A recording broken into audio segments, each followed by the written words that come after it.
Saya ditelepon banyak pimpinan kepala negara ingin kirim bantuan, saya bilang terima kasih. Concern Anda, kami mampu. Indonesia mampu mengatasi ini. Ya. Ada yang teriak-teriak ingin ini dinyatakan bencana nasional. Kita sudah kerahkan, ini 3 provinsi dari 38 provinsi. Jadi situasi terkendali, saya monitor terus. Ya. Giliran bantuan asing ditolak, giliran tenaga kerja asing diterima. Sejauh mana Anda menanggapi pernyataan itu? Meskipun kemudian Ferry Irwandi bilang, Pak Endipat sudah menghubungi langsung Ferry Irwandi dan menyatakan permintaan maaf. Ya, kita semua bersyukur ketika dalam hal ini pemerintah atau yang terkait itu minta maaf. Karena kita semua juga tahu bahwa masyarakat Indonesia sangat pemaaf. Tapi poinnya adalah bagaimana mungkin dalam kondisi seperti ini masih ada ego bahwa si ini duluan, si itu duluan, si paling-paling. Ini pertanyaannya adalah empatinya di mana? Itu yang pertama. Dan yang kedua, ini semua kan yang kita bicarakan hulu ya Mas. Hilirnya adalah bagaimana kondisi masyarakat saat ini. Karena mereka berada pada posisi setelah emergensi, otomatis adalah survival mode.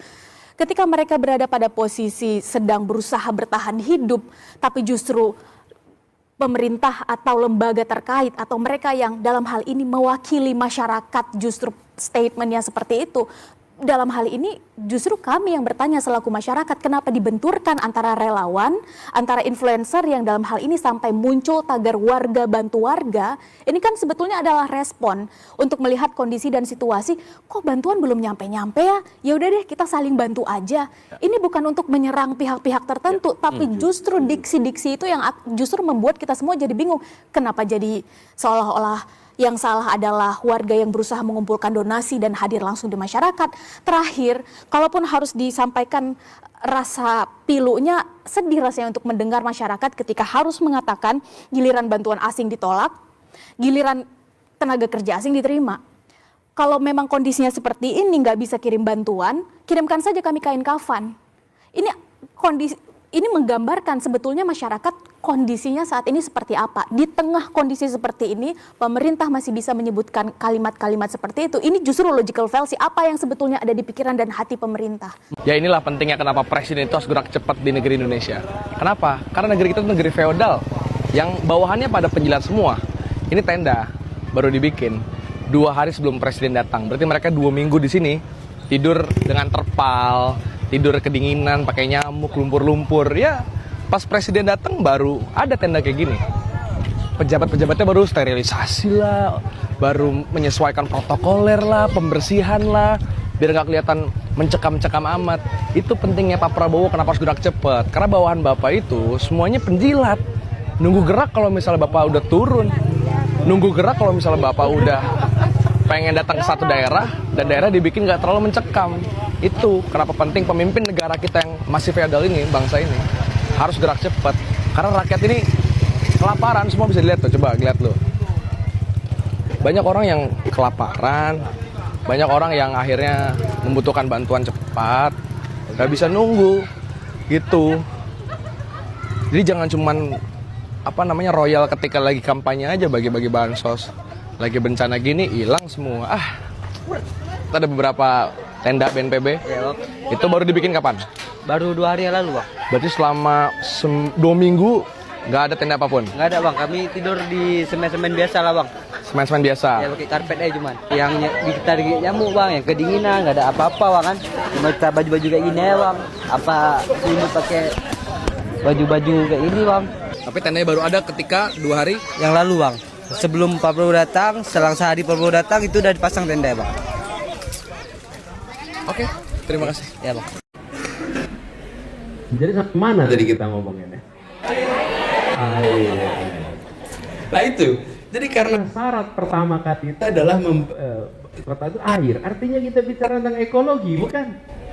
Ada ekologi. Dan ketika air ini tidak menjadi prioritas utama, turunan berikutnya pasti ada prioritas utama.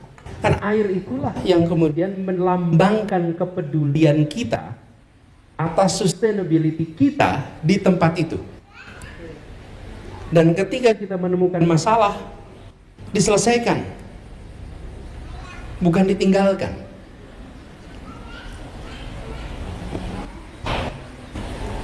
Kenapa ini saya sampaikan teman-teman? Kalau saya bicara tadi kota, bila kita berada di tanah yang kosong, memulai dari nol, mudah teman-teman. Relatif mudah. Di kawasan Jakarta sana banyak kota baru.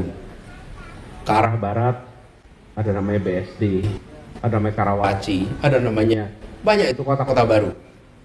Tapi begitu kita masuk kota-kota lama yang ada di Indonesia, maka kita tidak bisa mengatakan yuk kita riset dari nol. Tidak bisa. Kita harus selesaikan masalahnya. Dan tidak bisa kita bilang yuk kita pindah saja ya, karena tempat ini banyak masalahnya. Ada yang begitu itu. Iya.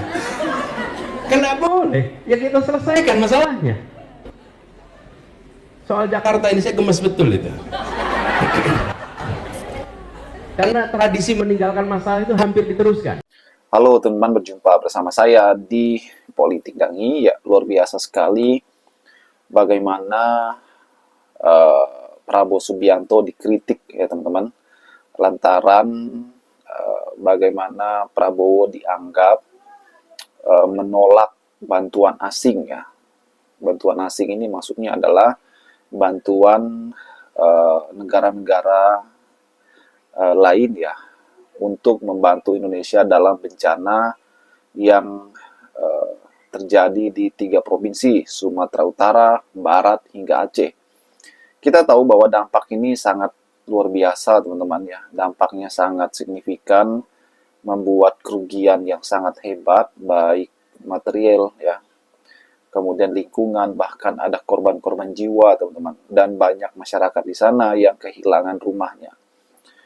Kemudian yang menarik adalah bagaimana masyarakat bahu-membahu ya untuk mengatasi hal tersebut teman-teman ya, supaya bisa terselesaikan.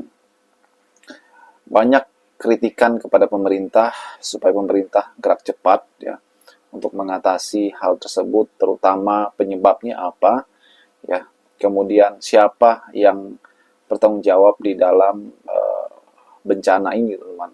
Artinya bahwa ada pembalakan liar, ada pengundulan hutan dan sebagainya ya. Itulah yang dituntut agar pemerintah bekerja sama untuk menuntaskan ini teman-teman. Nah, di sisi lain bagaimana kemarin di rapat kabinet Prabowo Subianto teman-teman ya, bagaimana mereka membahas ya tentang dampak bencana ini. Yang menarik adalah ketika Prabowo Subianto mengatakan ya menolak bantuan asing terhadap yang ingin ya membantu dalam bencana ini teman-teman ya, untuk mengatasinya, bagaimana lingkungannya, bagaimana obat-obatan, kemudian rumah-rumah warga, fasilitas umum dan sebagainya. Tentu hal ini sebenarnya niat baik ya dari negara-negara tetangga atau negara-negara luar negeri. Namun yang terjadi adalah Prabowo Subianto menolak hal tersebut. Ya, seorang anak muda, Shirley, mengatakan bahwa ya masa kita hanya menerima warga asing datang ke negara kita untuk bekerja ya, sementara kita menolak bantuan mereka. Dan ini kan lucu ya teman-teman. Ya, kita tahu bahwa kata Prabowo, negara kita mampu untuk mengatasi hal tersebut ya.